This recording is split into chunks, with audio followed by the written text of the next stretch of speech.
This is North Alabama's news leader. WHNT News 19 starts with breaking news. Investigators with the Lauderdale County Sheriff's Office are on County Road 273 north of Florence. Earlier this evening, deputies received a call of a deceased man inside a mobile home. And according to investigators, they're conducting a death investigation. We're being told by deputies the victim is in his 50s. The cause of death not being released at this time. The victim will be taken to state forensics for an autopsy. We'll continue to update this story as soon as we get more information. Good evening. Welcome into WHNT News 19 at 10. I'm Greg Screws. And I'm Clarissa McLean. A WHNT News 19 taking action investigation into the drinking water in Lawrence County is catching the attention of federal officials. Manufacturing chemicals were found in the water supply at unhealthy levels in May of 2016. The West Morgan East Lawrence Water Authority began using a more advanced filtration system at the end of September of 2016. The carbon system is supposed to filter out the chemicals PFOA and PFOS. The state of Alabama says the drinking water is safe. Residents are not convinced that it's able to filter out all the contaminants from the Tennessee River. That's in part because Water Authority officials say they need a $25 million reverse osmosis system to permanently fix this problem. Again, the state says the water is safe to drink, but residents remain weary. Senator Doug Jones is now weighing in, saying he hears the people of Lawrence County. WHNT News 19 investigative reporter Chelsea Brensel has more. Lawrence County, Alabama, a place where some people are afraid to drink the tap water. You see, many who live here believe it's killing them. Annie Hughes says she's confident her bladder cancer is a result of years of drinking toxic water. I cook with bottled water. I drink coffee with bottled water. Public safety, the safety of the citizens is number one. We need some safety, some safeguards dealing with this water. Residents say they're sick and tired of state elected officials ignoring their concerns. And they're not the only ones. And why your reporting is so important is to bring this attention and to keep this on the radar for our state officials. Frankly, I am concerned that our state officials have not taken this serious enough. Alabama Senator Doug Jones says he's working with federal officials to address the problem. WHNT News 19 began its recent reporting on the issue last month. A few days later, Jones invited the Environmental Protection Agency to North Alabama during a Senate hearing. I'd like for them to come down. I think they need to hear the citizens. I think they need to see what people are talking about and get those anecdotal stories about what happened and why. I'd like to see them on the ground. The EPA says it's currently working on a plan to address PFC water contamination across the country.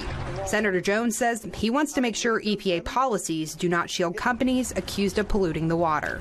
Given the experience with EPA a little bit under Scott Pruitt and others, I have to be a little bit concerned that they are more beholden to these big corporations. Jones says it's not solely on the EPA. He believes the Alabama Department of Environmental Management, ADEM, should be more involved in solving the problem. I'd like to see ADEM. I'd like to see the state of Alabama joining forces and doing the groundwork first to try to get this issue out in front and help EPA build a platform needed to try to address it. Meanwhile, here on the ground in Lawrence County, they're still waiting for state officials to step up to the plate. It would be wonderful to have some representatives come and meet and talk with us and take the time, take a few days and kind of just, you know what I mean, don't just come through and like you're going on a sightseeing tour and you really don't get to experience anything. Their voices have reached Washington, but so far, not Montgomery. Taking action, Chelsea Brensel, WHNT News 19. The Alabama Department of Environmental Management tells WHNT News 19 the drinking water in Lawrence County is safe. The agency has not responded to our request for an interview. The West Morgan East Lawrence Water Authority is seeking millions of dollars for drinking water cleanup in its lawsuit against 3M. And they have sent a letter asking the governor and attorney general to join their fight. And we're still waiting on a response from Governor Ivey and Attorney General Steve Marshall. You can find that letter and more of Chelsea Brensel's reporting on this story. It's all at WHNT.com. We're going to turn our attention now to Chief Meteorologist Jason Simpson. Jason, we've seen a lot of rain today. How long until the sun comes back? It will be back tomorrow for most of us. It's a slow process to get the clouds out and bring the sun back. 1.5 inches of rain in Albertville, and heard from friend down in Boaz. We've had over 2 inches of rain in Boaz this evening. 1 inch in Valley Head, less than an inch Huntsville International, about 3/4 in Russellville, and just under 1/2 inch in Florence. And there's still some rain to fall. Most of this is very light. You can barely hear it on the roof, if you can hear it at all. Not going to add much more to the totals that we've already seen. A lot of this cloud deck to our north will be eroded away tonight. We'll talk about when to expect the sunshine to reappear tomorrow and how long it's going to be with us before our next chance of rain coming up. The Madison County Sheriff's Office is investigating how 37-year-old Neil Matthias Grillo died while being interviewed for a crime. Deputies say Grillo came in voluntarily to talk about an alleged incident that took place. Police say they found enough probable cause to charge him with rape and sodomy, and he was about to be transferred to the jail. He passed out and died at the hospital shortly after. The Sheriff's Office says it's a mystery how he died, but they do have a theory. At some time, he has ingested something. We've ordered for toxicology and an autopsy, and that will allow us to know what he may have ingested or what the cause of death is. The Sheriff's Office says even though Grillo has passed away, the investigation into his charges will continue. Huntsville City school leaders were meeting with parents this evening to talk about future goals for children. Parents showed up to Grissom this evening to share ideas for the district's strategic plan. School leaders are trying to figure out strengths, weaknesses, opportunities, and threats facing the district.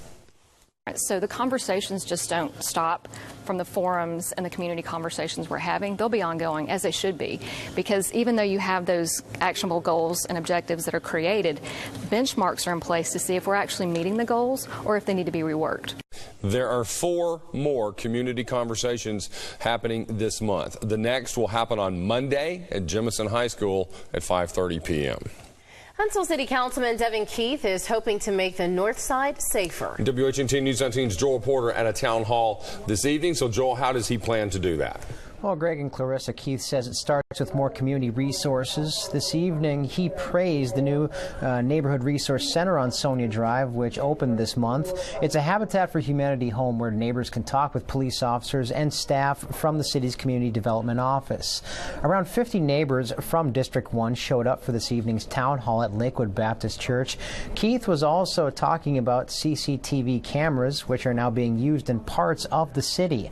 They pick up gunfire, alerting police so they can respond to emergencies quicker. Once you diminish the crime to a reasonable level in places like Grim Park, the sustainability comes from the community.